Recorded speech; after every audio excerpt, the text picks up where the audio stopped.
YouTube, what is going on? It's your favorite Mr. Misfit FM. Welcome back to my YouTube channel and another Boruto 2 Blue Vortex chapter review. As always, before we hop into today's video, make sure you click the link down below. Check me out on other social such as TikTok and Instagram. Overall, we got a great chapter. I think it's a solid 8.5 out of 10 if I had to scale it. I personally think a lot of the things were kind of predictable, like Kabo's potential death, but it didn't actually happen because we all know he was probably not going to die more than likely.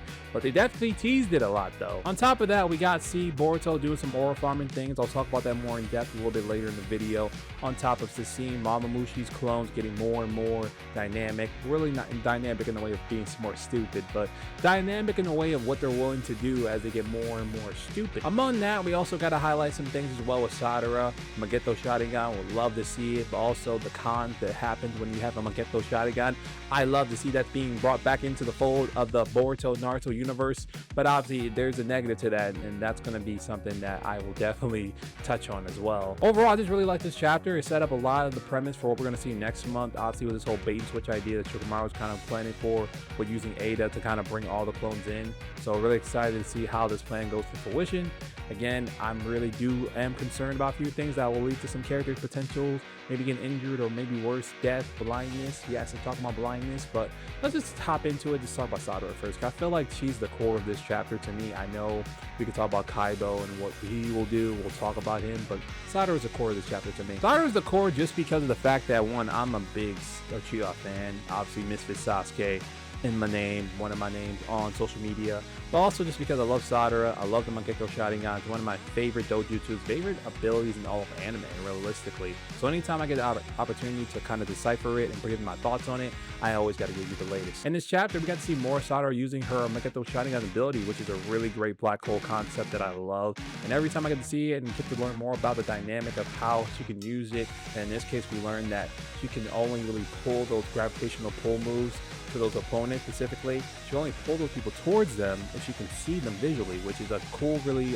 thing to know, and also a counter for those who are trying to avoid getting attacked by her as well. Obviously, one of the cons we have to talk about is obviously straining the overuse of your abilities with the Mangekyo Sharingan. We've seen it many times with Itachi when he was straining his Mangekyo Sharingan, and you see the eyes bleed out. Sasuke, of course, as well, and now we're seeing that with Sarada. And it's with the other common effect of that as well is the near blindness. Now, again, in this particular way, we saw how Sarada's eyes looked with Delta, and it looked pretty bad. For example, I'm going to pop up the graphic right here to kind of show you guys how it looks in Sarada's POV, and that's not a great look. That just kind of tells you, hey Sarada, you need to calm down and stop overusing your Mangekyo Sharingan. Yeah, she told Delta she was okay because it's obviously a temporary thing, but it's like overuse of this Mangekyo over time can lead to full blindness, as we all know. We've seen this plenty of times. Obviously, Sasuke legit went blind after his fight with Naruto after the events of the 5K Summit, where obviously, if you remember, Sasuke killed Danzo and obviously overused his Mangekyo Sharingan in that fight, on top of then fighting Naruto, Kakashi, and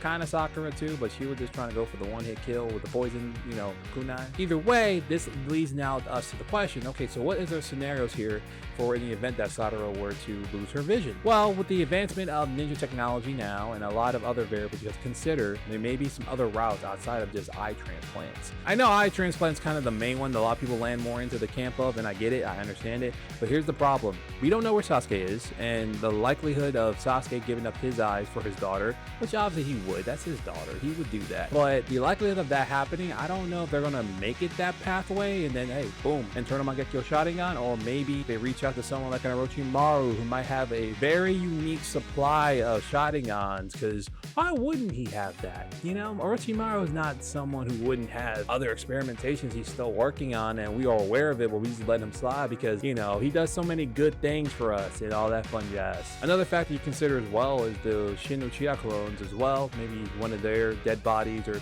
they have some backup Sharingans they can give off to her. Key thing you got to remember when it comes to Mangekyo Sharingan is, especially if you're trying to obtain the eternal Mangekyo Sharingan, as I believe that person has to be a strong bloodline similar to yours. So it has to be someone from her bloodline, which in this case is the only person would be Sasuke. But however, if that's not the case, and she just can get it from just getting another pair of Mangekyo Mangekyo Sharingan, or specifically a Sharingan in general, hey, great, boom, just find her another Sharingan. I know someone has another pair of those bad boys somewhere. Either way, it's just a really kind of dynamic that I love when I see the Mangekyo Sharingan. It opens these conversations up. We get to do all these cool theories, and it's a great conversation to have. So, Sarada, will she overuse her Mangekyo Sharingan within the next couple chapters?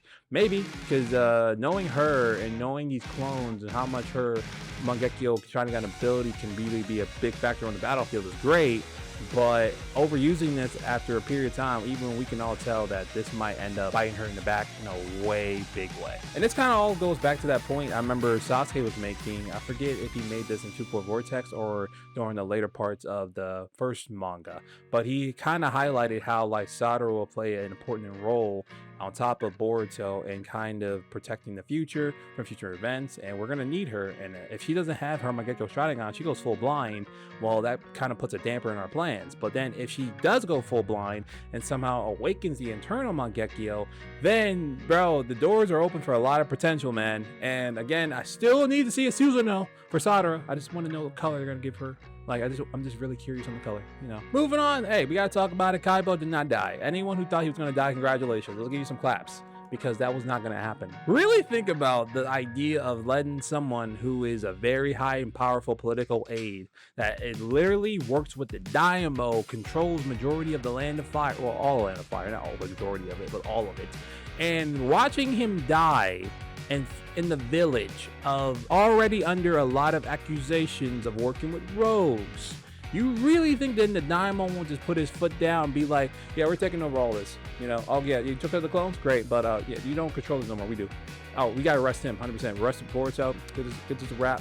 Like, there's so many bad things that could happen, and which also I believe with this happening opens the door to more discourse, obviously for Boruto, making it more of a pain for him, but also Kawa. Because when you think about it, maybe this factor of whatever Kaibo does will play a role in making Kawaki really want to push towards his idea of wanting the end of the age of the shinobi.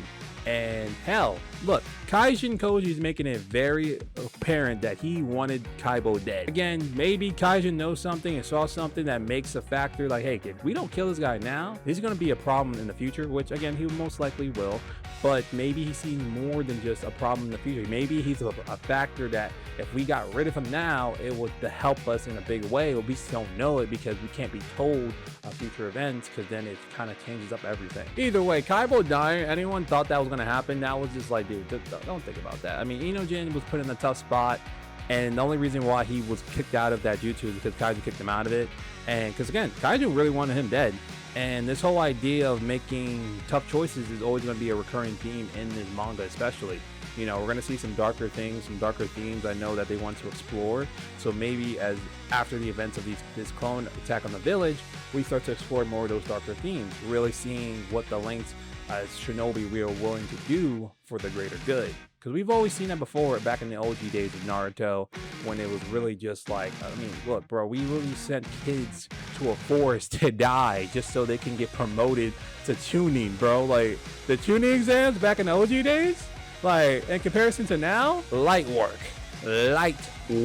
But to be fair, different eras, different times. I mean, it's more peaceful-ish in this time period than it was back then. A lot of the villages back then, it was usually, yeah, we got a partnership, or it's either kill on sight. So, you know, very, very different times. You know, we had to talk about the aura farming that we saw. You know, I had to pop it up right here.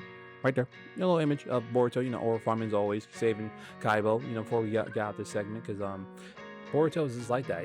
The aura is so masculine. Like, dude, yeah, let me spend a minute glazing Boruto for a second, because like, you gotta understand, I feel like every couple of chapters, one or two at best, we're getting some aura farming from Boruto, and like seeing him just use his sword and just effortlessly just do the things he do, and the flying Raijin on top of that, bro. And then, bro, once he awakens his dojutsu, it's gonna be a movie. And anyone hating on the fact that I'm glazing Boruto right now, hey man, you can go skip ahead to the next part of the video, or just leave.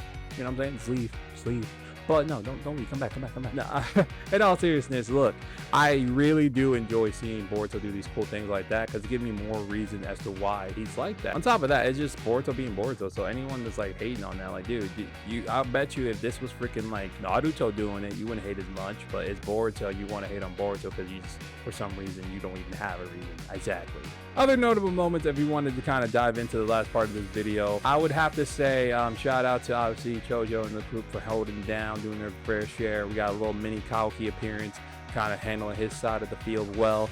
And the bait and switch idea, again, I always want to highlight that towards the end. It's a great idea. It's just Ada definitely seems scared for once, and Mamoshi is making her scared, which is great. Mamoshi is a creep and gives off pervy vibes, but he has the ability to find her at the moment as she uses her ability, her Sharingan, which is obviously not a great idea for her to use it, and that's why she hasn't been using it. But this also gives her another opportunity for someone else. Hey, Daemon, I'm looking at you, mama guy. If you don't do anything significant when this plan happens, like, I want to see you start cooking clones. Like, this should be effortless, man. Like, this should be a clean sweep. If you get cooked somehow, some way, I'm roasting you to scorched earth and beyond, and I promise you I'm doing that because this kid is so cocky, and I love it. Don't get me wrong, I love cockiness. It's just he hasn't done enough for me to give him that. Like, okay, I cooked Code a couple times, bro. Who hasn't cooked Code? I hate saying that because like I actually like Code as a character. It's just like the way he's been used has been so bad to the point where like it's not even like a cool thing to be cooked by him